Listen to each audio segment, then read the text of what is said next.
Welcome to Chapter 6 tutorial, Managing Multiple Worksheets and Workbooks.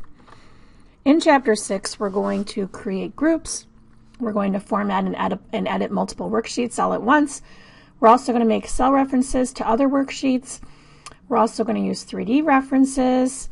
We're also going to create a worksheet group. Also linking data, workbook references, editing links, hyperlinks, create a template, and point is we have a lot to do in Chapter 6. So the first thing that I'm going to start with is I'm going to actually bring up a group of spreadsheets, and you can see down here that I have a lot of different spreadsheets open. I'm going to get at least 3, well, I'll open up 4 spreadsheets here, because the whole point with Chapter 6 is in the real world we don't just use one spreadsheet. We use multiple spreadsheets, and we can actually link the data between those spreadsheets to make our lives a lot easier and more efficient. So I'm going to go ahead and I'm going to open up and arrange these different spreadsheets here. And the first one here that I'm going to open is Columbia. I'm also going to open Richmond and Marion and Kansas. So what I want to do is I want to be able to view these spreadsheets. You can see that I've got 3 of them here. And each one is called A Better World Recycling.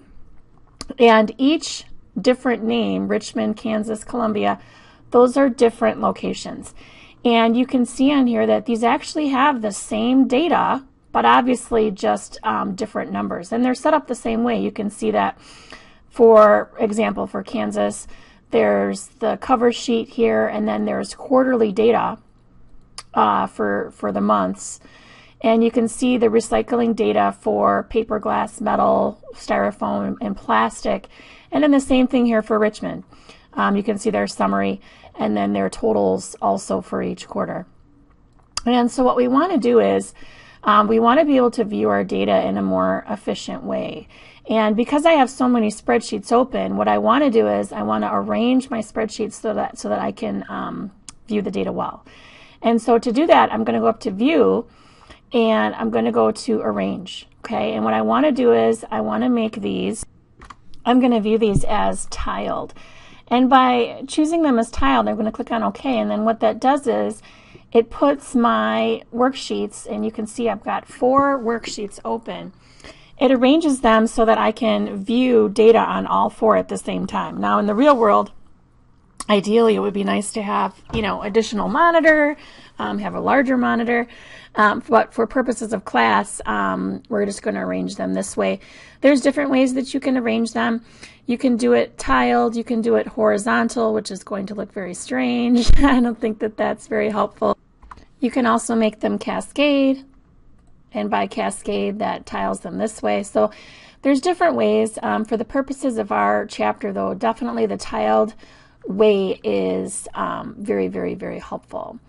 So to start off with, one of the first things that we were going to talk about is doing a basic grouping of our spreadsheets. And what grouping does is it allows us to take multiple worksheets and summarize that data. And the way that you group the worksheets is, instead of retyping the formulas in every single worksheet, you can actually group them all at once by creating a group. Okay? And what's really nice with creating a group is that what it does is it allows you to apply formatting, apply the same formula, insert or delete rows. Basically, the groups help you to save time and make your life a lot easier. Okay? And the grouped worksheets must have the same organization and layout, otherwise the grouping does not work. Okay? So what you want to do is, I'm going to actually just have just one spreadsheet open here. Okay? And what we want to do is, for example, I have here on my summary tab, I have a formula here where I have quarter 1, and there's a little exclamation point, and it says E6. What that means is, that means that it's referring to my quarter 1 tab and what is the total in E6, okay?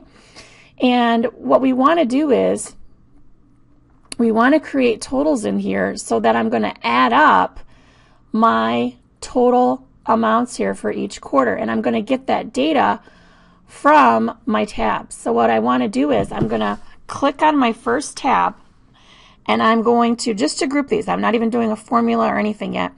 I'm going to click on my tab, my quarter one, and then I'm going to hold down the shift button on my keyboard, which is right above the control button. Hold down shift and then hit quarter four. And then you can see here that all four of these are now white. And that means that they're grouped. Basically that means that, you know what, if I make a change here, and let's say we make that yellow, notice that it's a change to all. Isn't that cool? So whatever change that I make, like I said, is a change to all. Okay, and that also means with the formulas and anything else that I change or rows that I delete, you'll see when you look at these that they're exactly identical, and that's because they're grouped.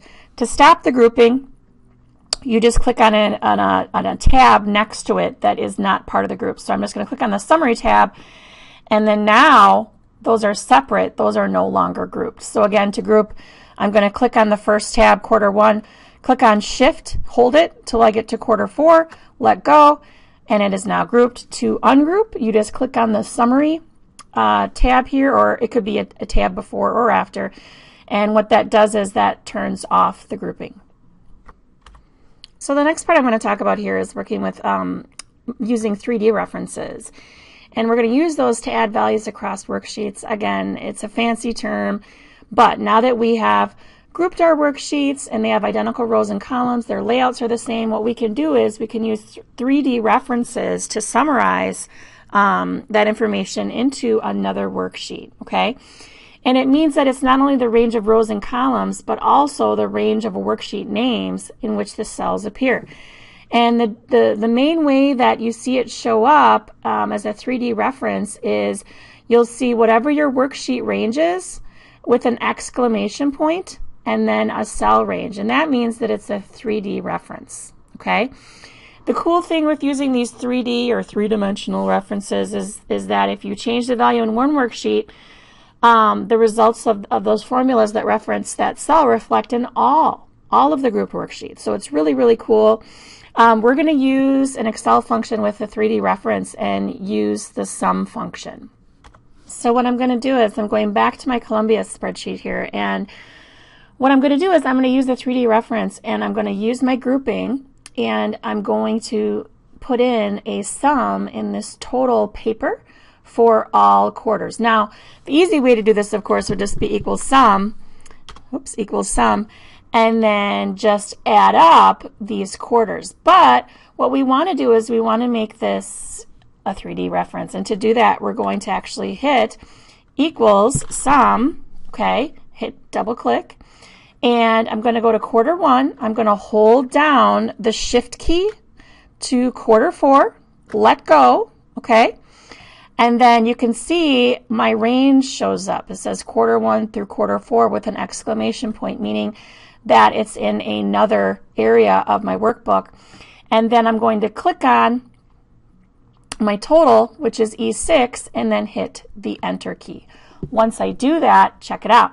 I now have a sum quarter one through quarter four referencing through E6. And what's great is that as my number changes, so let's say paper, let's say that my total here is just some outrageously large number. What's really great is that in my summary, notice that now that automatically updated. So really, really great feature of Excel. The next part of our chapter talks about linking workbooks. And when we create formulas in a workbook, we're going to reference data in other workbooks, and we're going to make a link between those. Now, when you link files, two files, when they're linked, the source file is the one that has the data, and the destination, like where it's going to, file, that's the dependent file, is the one that actually gets the data. Okay? They can be in different folders. They don't have to be open at the same time, but you will get a warning message when you open up a spreadsheet that's linked to another that, hey, should I update the information? So it's a really, really, really great feature in Excel and saves you a lot of time. So what we're going to do is I'm going to go back to my spreadsheets here, and I'm going to open up that grid view again where I had multiple spreadsheets open in a tile view at the same time. Okay? And what we want to do is you can see that I've got, actually I'm going to close this one because I only want just 4 open at the same time. So I'm going to go back here and do view, arrange, tiled. All right, so I've got my 4. Now, the way I have this set up is that I have Columbia up here on the left. I have Marion up here on the right. I have Richmond here on the right, lower right. And then I have my Better World, my spreadsheet here. And if I want to create a link, this is how easy it is. You can see here that my summary, this is my summary total. I want to make a summary total of paper for Q1, and I want to do that from Columbia, Marion, and Richmond. How would I do that? Let's break this down. What I would do is I would start in my destination file. I go in here, I click on equals, right? Every formula starts with an equal. And then what I'm going to do is I'm going to go up here to Columbia to Q1, and I'm going to click on the paper total. Look at that. Look what just came in. It says equals Columbia, the Columbia spreadsheet, the summary tab with an exclamation telling me that it's external, and then B6. B6 is in complete lockdown because it's only from that cell alone. And then I can add, for example, and go up here to Marion, and I'm going to add in paper from Marion, right? There it comes in. And then I hit plus. Notice I'm not clicking anywhere else, okay? Then I'm going to go down and I'm going to go to my Richmond, click on Summary, Q1, okay? And then you can see that my formula has gotten quite long. Basically, I'm adding up the quarter from Columbia, Marion, and Richmond. When I'm done, I hit the Enter key, okay? And then here you can see a total. And if I double click on this, let's break this down. It says equals Columbia from the Summary tab, B6, and then plus Marion, the Marion spreadsheet, the Summary tab, B6, plus Richmond, the Summary tab, B6, and then I'm going to hit Enter. Now, one would think that I could, now that I've linked these, that I could go ahead and I could add in or use autofill here to drag these down. Haha, but look at that. These are on complete lockdown, which means what? That means that it's $B, $6 for each one. That's not going to change. So the autofill does not work well when doing these. Okay, so just keep that in mind. But what's really cool is that, let's say that something changes in Marion. You know, let's update this and make this a large number and hit Enter. Oh, did you see what happened down here? My Q1 totals changed as well. And again, you do not have to have them all open at the same time.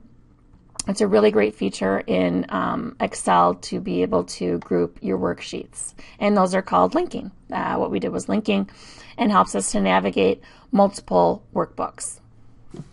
So the next thing I'm going to do is I'm going to actually close all my spreadsheets that I had open. And then I'm going to actually go back and open those so that you can see what it looks like when you open up a spreadsheet that is linked to others. And when you open these, you'll see that under the Data tab, and you should actually also get a warning message here. I'm going to close this one. I'm going to go back to my Better World here and open up that one. Aha, so it says automatic updates of links has been disabled. So whenever you go back into these workbooks that you have linked, you need to enable the content. And then what that does is it allows that your data, if you go to the Data tab, that it can refresh. And that means that, again, you don't have to have all the spreadsheets open in order for your links to work. You can have just your main worksheet open and then allow it to refresh and update when you open it. So the next thing we want to do is look at, you know, there could be an issue if there was a broken link or you're getting an error message. So just know that under the Data tab, that's where you can refresh your links, and there's this Edit Links option. And this actually shows you, you know, what my source file is, what it's linked to, and you can see my different spreadsheets here that I have linked, and I can actually update those values, or if something's going on and it's not working, I can actually break the link. And what that does is that erases and permanently converts whatever formula you had to just, in this case, just the number. It would just be simple text, okay? Once you do that, or if you break it, you cannot undo it. You'd have to go back in and recreate the link. So just be very careful if you do break links, because you do have to go back into your source file and update your links again. So that's basically how those work. The next thing we're going to talk about are making hyperlinks. And I got to tell you, I think these are really underutilized. You can actually make a hyperlink in any Word document, Access, Excel, all across the whole Microsoft Office 365 package. And what these do, it's not just a hyperlink to a website. It can actually just be to another file, or to another specific range, or another worksheet, or another workbook. And you can actually have in Excel, you can have a link to a Word document, or to a PowerPoint, or to something else. So what's really cool is these hyperlinks are really, really easy to use. Okay, so to insert the hyperlink, I'm just going to go out here and I'm just going to randomly place a link out here. And what I'm going to do is I'm going to go into Insert, and then I'm going to go to Hyperlink. Okay, now if this was a website or something like that, I would click on, click here, and then my address would be, let's say, google.com, and click on OK. Once I do that, now if I did this correctly, when I click on this, which I just did, it should in a second here launch Google, okay, or any website that you want to add. So that's how you create a hyperlink to a web page. But what if I want to make a hyperlink to a different document? What I can do is I can right click on the hyperlink and go to Edit, and then I'm going to take out this address. I'm going to take that out. Instead, I'm going to click on, let's say, another document. So right here I have my Better World document. Let me pick on a different document. Let's pick on Richmond. Okay, I'm going to click on Richmond. So now it's going to a file, not a website. So I click on OK. And then again, check this out. I click here and aha, check that out. It launched my Richmond spreadsheet. So it's really cool. You can change this click here. You can remove the hyperlink. When you remove it, look at that. It just becomes text. If I want to bring that back, I just click on hyperlink. And then again, I would click on, maybe we can click on Columbia here, or a different website, or whatever it is that you wanted to hyperlink, but the hyperlinks are really cool. The next thing we're going to talk about is using templates in Excel. And what you got to know about using the templates is that in order to make a template, okay, this is the biggest thing students get confused with. If I wanted to, for example, make this spreadsheet into a template, I'm going to delete out this data, and this is just a generic template, okay? What I would do is up under File, Save As. Now you can see right now that this is an Excel workbook, okay? But the template is a separate type of Excel format. And the template has an extension on it of XLT, as in template X. Notice though you don't see that show up. One of the first things you need to do when you get into Chapter 6 is to definitely add your extensions. And the way that you do that is you go here, you go to your control panel, and then you go out there, and we're going to go to our folder options, okay?